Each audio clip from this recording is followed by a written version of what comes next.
টিএসসিতে আমাদের ব্যক্তিগত উদ্যোগে যত টাকা ত্রাণের উঠানো হয়েছিল তার মধ্যে আমরা এটা একদম অডিট করে ইন্টারন্যাশনাল একটা ফার্মের মাধ্যমে অডিট করে এটা রিপোর্ট জমা দেওয়া হয়েছে। যে কয়েকটা ছিল পাই টু পাই টাকা ত্রাণ মন্ত্রণালয়ের যে ফান্ড সেখানে আমরা জমা দিছি ঠিক এই কারণেই, কারণ আমার এই লজিস্টিক্স নাই, আমার এই ম্যান পাওয়ার নাই। আমি আজকে থেকে 1 বছর আগের কথা বলতেছি, অগাস্ট সেপ্টেম্বরের কথা।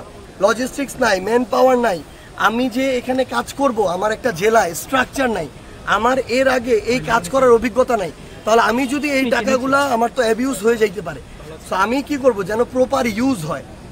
এই প্রপার ইউজটা হওয়ার জন্য আমরা ওইখানে দিছি, কারণ তাদের জনবল আছে, সরকারের ওই জায়গায় দিছি। আমরা যদি অন্তর্বর্তীকালীন সরকারের একটা মন্ত্রণালয়ের উপর আস্থা না রাখবো তাহলে কার উপরে রাখবো?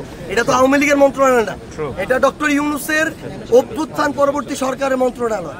তো আমরা সেখানে দিছি যেন এটার প্রপার ইউজ হয়। তার জনবল আছে, তার অফিস আছে, তার ইনফ্রাস্ট্রাকচার আছে, তার চেইন অফ কমান্ড আছে। প্রত্যেকটা টাকা পাই টু পাই অডিট করে বুঝাই দেওয়া হয়েছে। এখন প্রশ্নটা এটা কাকে করবেন? এই প্রশ্ন করবেন ত্রাণ ও দুর্যোগ মন্ত্রণালয়ের যে উপদেষ্টা তাকে।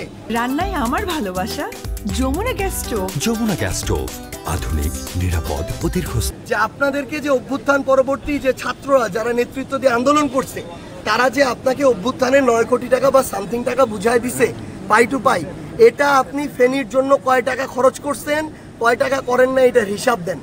যদি কম করে থাকে তার বেশি, আপনারা সামনে আরো পরিস্থিতি খারাপ হতে পারে। এটার জন্য লজিস্টিক সাপোর্ট যা যা তৈরি করা দরকার এটা আপনারা আপনাদের জায়গা থেকে বুঝে নেবেন। আমরা আপনাদেরকে অনুরোধ করবো, আপনারা যারা ফেনীর মিডিয়া ভাই আছেন, সচেতন নাগরিক সমাজ আছেন, আপনারা ত্রাণ মন্ত্রণালয়ের উপদেষ্টার কাছে এটা যাবেন। আমরা অলরেডি আমাদের ফেনীর যারা কেন্দ্রীয় ভাই শেষ করি ফেনীর যারা কেন্দ্রীয় কমিটির আছে তাদেরকে এই দায়িত্ব দিছি।